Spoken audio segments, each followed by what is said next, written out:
सभी को Radhe Radhe. Welcome to my YouTube channel physics with Sangeet Yadav. आज हम लोग पढ़ेंगे वैद्युत द्विध्रुव की निरक्षीय स्थिति में वैद्युत क्षेत्र की तीव्रता। तो जैसा कि आपको पिछले वीडियो से अवगत होगा कि हम लोग पढ़ चुके थे अच्छी स्थिति में वैद्युत क्षेत्र की तीव्रता। जैसे कि ये देखिए, ये जो पेन रखा हुआ है, अगर इसके सामने कोई पॉइंट रखें, अगर इसके सामने इस तरफ पॉइंट कोई रखें तो वो उसके अक्ष पर आएगा, ठीक है। और अगर इसके ऊपर कोई रखें तो इधर की ओर कहीं रखें, इधर कोई पॉइंट रखें, इधर रखें, इधर रखें, तो ये निरक्षीय स्थिति में आएगा। तो आज हम लोग देखते हैं कि किसी भी वैद्युत द्विध्रुव के निरक्षीय स्थिति में वैद्युत क्षेत्र की तीव्रता क्या आएगी। चलो एक हम लोग वैद्युत द्विध्रुव ड्रॉ कर लेते हैं। एक वैद्युत द्विध्रुव बना लिया हमने। वैद्युत द्विध्रुव क्या होता है? जब समान परंतु विपरीत आवेश एक दूसरे से अल्पतम दूरी पर स्थित हों, सभी लोग बोला करो साथ में, तो इस प्रकार के बने निकाय को क्या कहते हैं? वैद्युत द्विध्रुव कहते हैं। यहाँ से इस दोनों वैद्युत द्विध्रुव की टोटल दूरी क्या हुई? d, और इसकी इतनी दूरी क्या हुई है? d/2। इधर क्या हुई भैया? d/2। और इसके निरक्ष पर एक कोई पॉइंट है, इस पॉइंट का नाम है S, जो वैद्युत द्विध्रुव के निरक्ष पर स्थित है।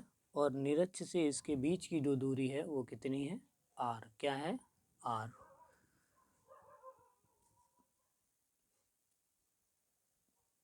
माइनस Q आवेश से बिंदु S की दूरी ये वाली दूरी होगी, और माइनस प्लस Q से बिंदु S के बीच की दूरी इधर की दूरी होगी। आगे बात समझ में? हम लोग बिल्कुल प्रैक्टिकली समझते हैं, ज़्यादा से ज़्यादा लिखने वाला नहीं, ज़्यादा से ज़्यादा समझने का प्रयास करेंगे फिजिक्स में, ठीक है। अब क्या करेंगे, देखिए वैद्युत द्विध्रुव तो बन गया तुम्हारा। पॉइंट S की माइनस Q से जो बीच की दूरी है ये कितनी आएगी, पहले तो हम इसको निकालते हैं। तो आपने इसमें पढ़ा होगा, ये क्या है? ये त्रिभुज, इसमें दो बन रहे हैं, ठीक है। ये एंगल थीटा है, ये एंगल थीटा है। यहाँ पे त्रिभुज एक इधर बनना है त्रिभुज, और एक इधर बनना है, ठीक है। तो ये जो दूरी है आधार कहलाएगी, ये आधार कहलाएगी, ये लंब कहलाएगी, और इस वाले त्रिभुज के लिए ये लंब, ये जो है उभयनिष्ठ भुजा है इसमें। तो इधर दूरी ये जो आधार है वो कितनी है? d/2। इधर कितना है? r। तो ये दूरी ये क्या निकल के आएगा? आपको पता है कि ये कर्ण है, तो कर्ण में हम लोग पाइथागोरस थ्योरम लगाकर हम इसको निकालने का प्रयास करेंगे। तो पाइथागोरस थ्योरम का हिसाब क्या होता है आप जानते हैं। कर्ण का स्क्वायर, देखो कर्ण का स्क्वायर बराबर लंब स्क्वायर प्लस आधार स्क्वायर, आप जानते हैं। तो कर्ण बराबर, केवल कर्ण बराबर क्या हो जाएगा? अंडर रूट लंब स्क्वायर प्लस आधार स्क्वायर। इतनी तो बात आपको पता है, बचपन से पढ़ते आ रहे हैं आप लोग, ठीक है। तो ये जो है इतनी, इसका मान क्या होगा? अंडर रूट लंब कितना है? लंब है r स्क्वायर, r का स्क्वायर करेंगे भाई लंब स्क्वायर, प्लस आधार कितना है? d/2, मतलब d²/4। d/2 का होल स्क्वायर निकालेंगे तो क्या आएगा? d/2, ठीक है। तो अगर ये दूरी इतनी निकली तो इधर की भी दूरी यही आएगी तुम्हारी, क्या आएगी? Under root r² plus d²/4। बोलो इतनी बात आई समझ में? आ गई ना? ठीक है। देखिए ये जो हमने यहाँ पर लिखा, माना एक वैद्युत द्विध्रुव के निरक्ष पर एक बिंदु स्थित है, ठीक है। ये सब हम यहाँ पर लिख सकते हैं, इसे परिभाषा में लिख सकते हैं, ठीक है, पेपर में। तो चाहो तो आप इसका ये बना सकते हैं, ए इसका नाम रख लो, इसका नाम बी रख लो, ठीक है। अब लिखेंगे, लिखो माना एक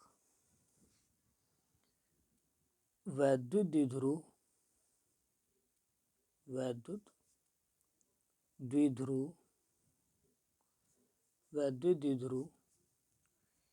AB से निरक्ष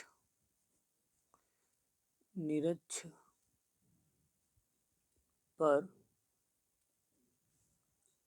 एक बिंदु S है, जिस पर हमें वैद्युत क्षेत्र की तीव्रता ज्ञात करनी है। ठीक है, तो शुरू करते हैं अब हम लोग। देखिए, इसमें सबसे पहले हम लोग -Q के कारण इस बिंदु पर वैद्युत क्षेत्र की तीव्रता लगेगी, वैद्युत क्षेत्र लगेगा। फिर +Q आवेश के कारण इस पर वैद्युत क्षेत्र की तीव्रता लगेगी इस बिंदु पर। ठीक है, तो पहले निकालते हैं। -Q आवेश के कारण वैद्युत क्षेत्र की तीव्रता, इसमें दो तीव्रताएं होंगी, इस वजह से हम इसको E1 मान रहे हैं। E1 इक्वल टू क्या लगाएंगे, 1/4πε0 इंटू Q/r²। ठीक है, ये r² की जगह पर क्या लिखा हुआ है, ये बीच की दूरी कितनी है, √r² + d²/4। ये किस फार्मूले से बना, लिख देंगे, E equal to 1/4πε0 into Q/r² से। ठीक है, ये बीच की दूरी कितनी है, √r² + d²/4। ठीक है, तो ये स्क्वायर से स्क्वायर चला जाएगा, ये स्क्वायर से अंडर चला जाएगा, तो E1 इक्वल टू क्या बचा, 1/4πε0 इंटू Q/r² + d²/4। ठीक है, अब देखते हैं दूसरा पॉइंट। तो हमें इस बिंदु के कारण, ध्यान दो, हमें इस बिंदु के कारण -A बिंदु के कारण बिंदु S पर A बिंदु पर स्थित -Q आवेश के कारण बिंदु S पर वैद्युत क्षेत्र की तीव्रता का जो मान आया वो इतना आया। अब हम लोग इसके द्वारा निकालेंगे, देखते हैं कितना आता है। ठीक है, लिखेंगे +Q आवेश के कारण वैद्युत क्षेत्र की तीव्रता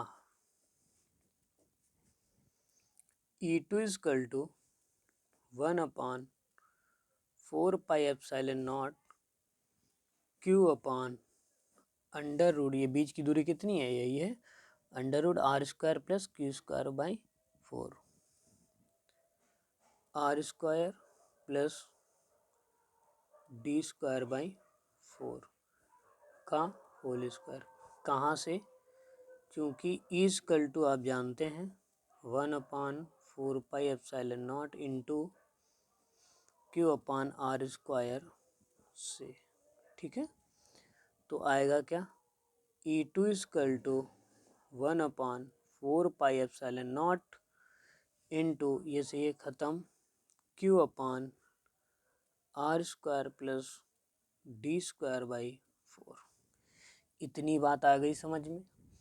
आप देख पा रहे होंगे कि E1 और E2 के मान बराबर हैं। E1 और E2 के मान क्या है, बराबर है। तो देखते हैं आगे। तो हम लोग लिख सकते हैं E1 equal to E2। E1 is equal to E2, ठीक है। अब निकालेंगे बिंदु S पर परिणामी तीव्रता equal to E1 cos theta plus E2 cos theta, ठीक है। तो अब ये cos थीटा यहाँ कहाँ से आ गया, ये समझिएगा। ये देखिए यहाँ से ऊपर की ओर फोर्स लग रहा है, वैद्युत क्षेत्र की तीव्रता ऊपर की ओर लग रही है। सबसे आसान भाषा में आप समझ लीजिए, बुक्स में तो बहुत कुछ देते हैं। इधर से ऊपर की ओर लग रहा है, एक नीचे से ऊपर की ओर, तो लगेगा कॉस थीटा। अगर ऊपर से कोई नीचे की ओर फोर्स लगता तो टैन थीटा होता, साइन थीटा हो जाते थे, ठीक है। शर्त के अनुसार वो बदले जाते हैं। तो सबसे पहले इस एंगल में, इन दोनों ट्रायंगुलर में हम लोग देखेंगे कि कॉस थीटा का वैल्यू क्या है, ठीक है। तो कॉस थीटा का वैल्यू निकालेंगे। देखिए कॉस थीटा बराबर क्या होता है, आधार बटे क्या होता है, कर्ण। तो आधार का मान कितना है, डी हाफ, क्या हुआ, डी हाफ, बटे कर्ण का मान कितना है, under root R square plus D square by 4, क्या है, R square plus D square by 4, ठीक है। देखो आगे, तो इसमें हम लोग देखिए E1 और E2 का मान इक्वल था, तो हम लोग चाहे इसकी जगह पे E1 E2 की जगह पर हम लोग E1 लिख देते हैं। तो क्या आ जाएगा, E1 cos theta plus E1 cos theta, E1 cos theta, E1 cos theta equal to क्या आ जाएगा, E1 इंटू 2 cos थीटा, ठीक है। अब सबसे पहले हम लोग E1 का मान रखते हैं। E1 का मान क्या था, 1/4πε0 इंटू Q/, ठीक है, Q/r square plus D square by 4, दिख रहा है सभी को, D square by 4 into 2 into cos theta का मान बताओ, डी हाफ डी बटे 2, ठीक है। और इससे क्या लिख देंगे, R square plus D square by 4 की होल पावर 1/2। ये जो अंडर रूट है इसका मान हम लोग 1/2 लिख सकते हैं, ठीक है। लिखते हैं, 2 से 2 कैंसिल हो गया, ठीक है। और इसकी पावर देखिए, अब इसको आगे सॉल्व करते हैं। 1/4πε0 इंटू, यहाँ पे डी बचा, यहाँ पे क्यू बचा, क्यू डी बचा, अपान में यहाँ पे लिखेंगे R square plus D square by 4 की होल पावर, इसकी पावर 1 है, इसकी पावर 1/2 है। तो देखो 1 प्लस 1/2 कितना आया तुम्हारा, 2 प्लस 1/2 इक्वल टू 3/2। तो यहाँ पर आ जाएगा 3/2, ठीक है। तो इसकी पावर हो गई 3/2, क्योंकि आप जानते हो आर स्क्वायर की तुलना में, अब यहाँ पे लिख सकते हो इजकल टू, लिखेंगे R square, small R square की तुलना में डी स्क्वायर बाई 4 का मान नगण्य है, ठीक है, नगण्य है। तो इसका मान हो जाएगा 0। और आप जानते हैं P इजकल टू क्या हमने बताया था, QD, P is equal to QD is equal to 1/4πε0 into, यहाँ पे क्या लिखेंगे, QD की जगह पर P, अपान इसका मान हो गया 0। तो कितना आ गया, आर स्क्वायर की होल पावर कितनी आ गई, 3/, तो ये से ख़त्म। बचा कितना, इजकल टू 1/4πε0 इंटू P/r³, क्या बचा, P/r³, ठीक है। इतनी बात आ गई समझ में। ये तुम्हारी निरक्षीय स्थिति में वैद्युत क्षेत्र की तीव्रता का फार्मूला आया तुम्हारा। ठीक है, अगर हमेशा याद रखो, हमेशा याद रखो, एक फार्मूला नोट में कहीं पर भी लिख देना, नोट में लिखना जरा, वैद्युत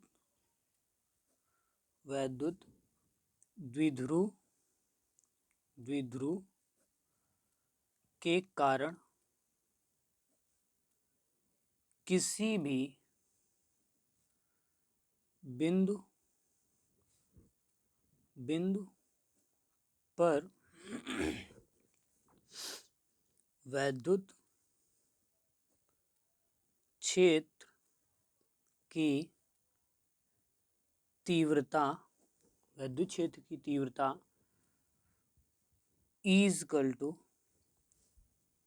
1/, दिख रहा है सभी को, इक्वल टू 1/4πε0 इंटू P/r³, और लिखना under root into under root 1+3 cos square theta. एक तो अच्छी में आ सकता है, एक निरक्षी में आ जाएगा। ठीक है, अच्छी और निरक्षी को छोड़कर अगर कहीं पर भी रख दिया जाए तो ये फार्मूला लगाना, अच्छी स्थिति में वो वाला लगाना जिसमें निकाला था अभी हमने 1/4πε0 2P/r³, और इसमें क्या होता है निरक्षीय स्थिति में P/r³। ठीक है, याद रहेगा। चलो आगे बढ़ते हैं। आगे हम लोग देखते हैं दूसरा डेरिवेशन, एक समान बाह्य वैद्युत क्षेत्र में रखे वैद्युत द्विध्रुव पर लगने वाले बलयुग्म का आघूर्ण। ठीक है, अब हम लोग एक छोटा सा फिगर ड्रॉ करेंगे। सभी लोग वीडियो पुश करके इस फिगर को अपनी कॉपी पर ड्रॉ कर लेंगे। ठीक है, इसके बाद में हम लोग आगे बढ़ते हैं। आपको केवल वीडियो पुश करने का समय दे रहे हैं, पुश करने के बाद में आप कॉपी में इसे बना लीजिएगा। चलो पहले थोड़ी सी थ्योरी लिखते हैं, अभी आपको समझ में आ जाएगा ये। यदि हम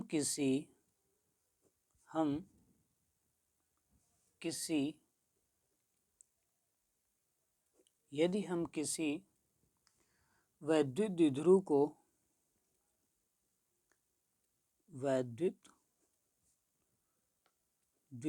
को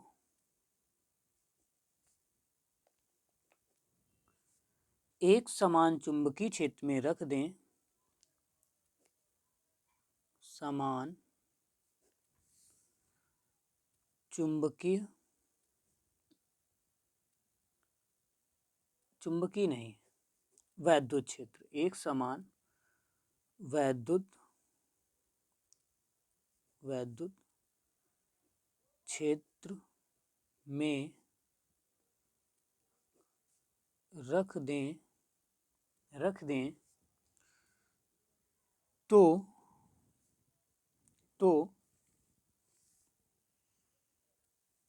वैद्युत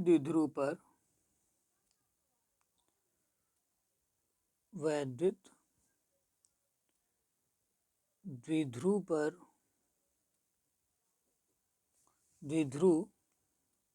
पर एक बलयुग्म कार्य करने लगेगा। ठीक है, यह बलयुग्म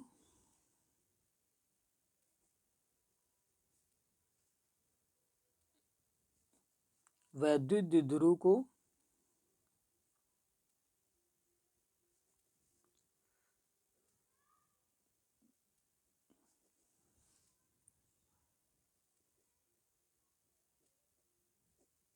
क्षेत्र की दिशा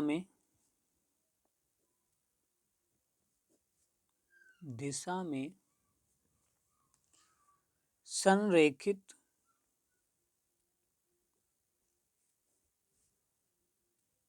करने का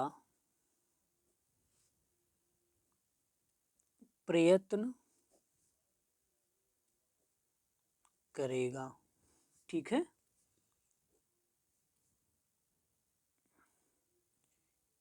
इसे प्रत्यानयन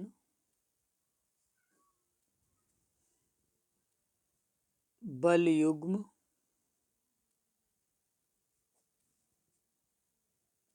कहते हैं। ठीक है, अब देखिएगा, सुनिए, अगर हम किसी वैद्युत क्षेत्र के अंदर किसी द्विध्रुव को किसी एंगल पर ऐसे झुका के हम देखिए हमने इसको ऐसे रख दिया। ठीक है, रखने के बाद में इसमें दो फोर्स काम करेंगे, एक इधर काम करेगा एक इधर काम करेगा, और इसको अपने अक्ष के थ्रू सीधा करने का प्रयत्न करेंगे। तो इसमें जो दो बल काम कर रहे हैं इसी वजह से ये जो बल काम कर रहे हैं ये इसको अपने अक्ष के समांतर करने का प्रयास करेंगे। ऐसे इस तरीके से ये रिसेट पोजीशन पर आ जाए, क्योंकि इस पे इधर फोर्स लग रहा है इधर फोर्स लग रहा है। तो इन दोनों बलों को प्रत्यानयन बलयुग्म कहते हैं। इन दोनों बलों को क्या कहेंगे? प्रत्यानयन बलयुग्म कहते हैं। ठीक है, तो ये प्रत्यानयन बलयुग्म एक आघूर्ण की तरीके से लग रहा है, एक आघूर्ण लग रहा है। ठीक है, प्रत्यानयन बलयुग्म का आघूर्ण कहेंगे इसे। तो ये जो प्रत्यानयन बलयुग्म का आघूर्ण लग रहा है वो आघूर्ण कैसे निकालेंगे?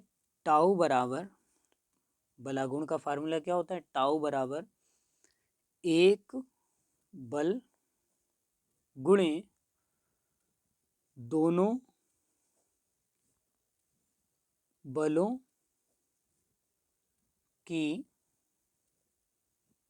क्रिया रेखाओं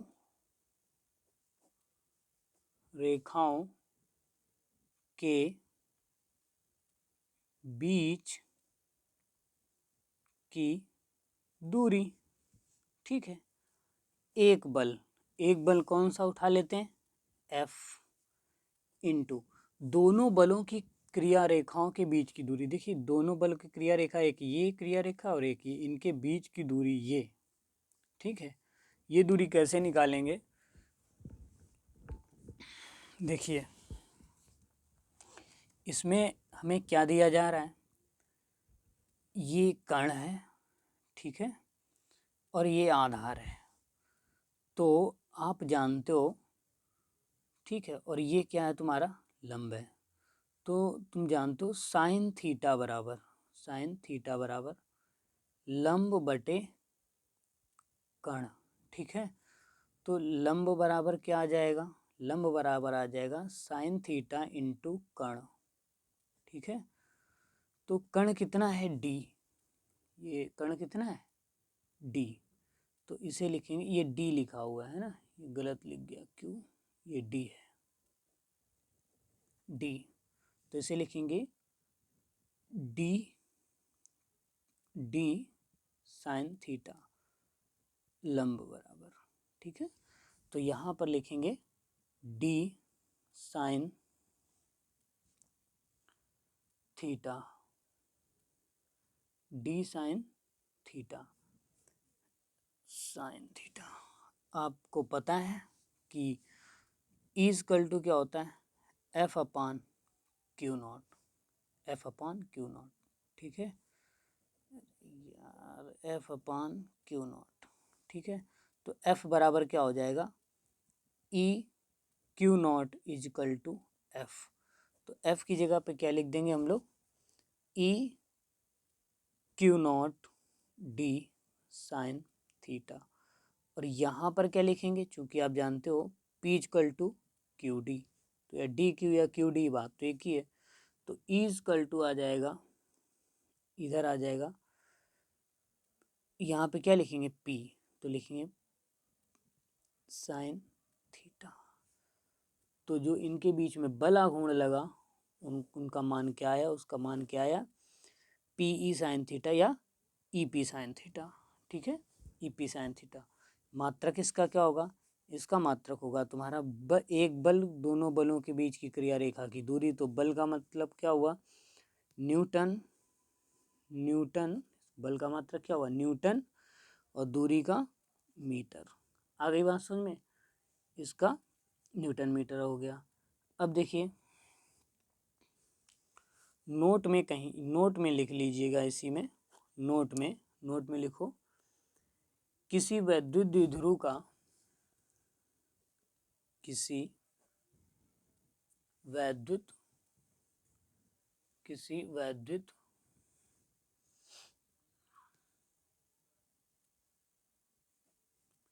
द्विध्रुव का आघूर्ण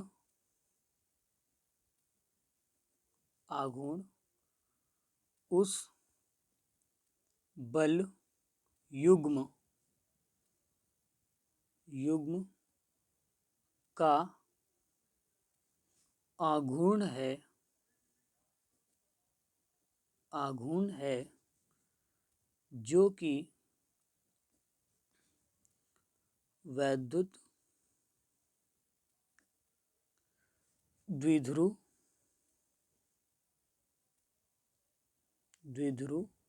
दिख रहा है सभी को प्रॉपर, वैद्युत द्विध्रुव को 1 न्यूटन प्रति कूलाम के एक समान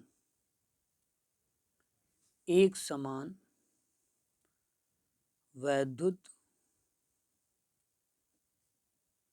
क्षेत्र की दिशा के लंबवत रखने पर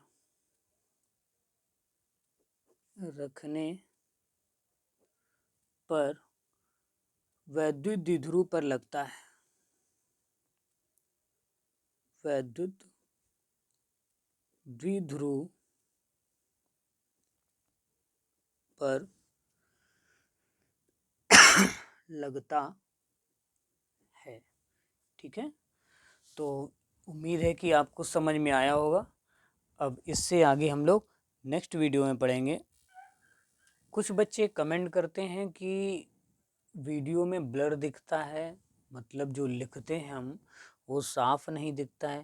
बेटा ऐसा कहीं कुछ भी नहीं है। आप अपने यूट्यूब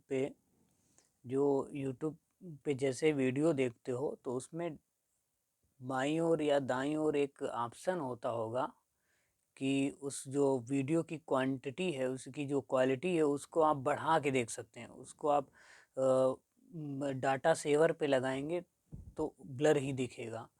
अपनी क्वालिटी को, वीडियो की क्वालिटी को आप बढ़ा लीजिएगा। बढ़ाने के बाद में आप देखेंगे तो बिल्कुल साफ दिखेगा, क्योंकि ये जो वीडियो हमारा होता है ये काफ़ी हाई क्वालिटी के कैमरे से रिकॉर्ड किया जाता है, ठीक है। इसमें आपको ताकि इसमें आपको कोई समस्या का सामना ना करना पड़े, ठीक है। बहुत जल्द हम आपको लाइव बिल्कुल बोर्ड पे समझाएंगे, ठीक है। उसके लिए संसाधनों में हम जुटे हुए हैं। Thank you very much. सभी को राधे राधे।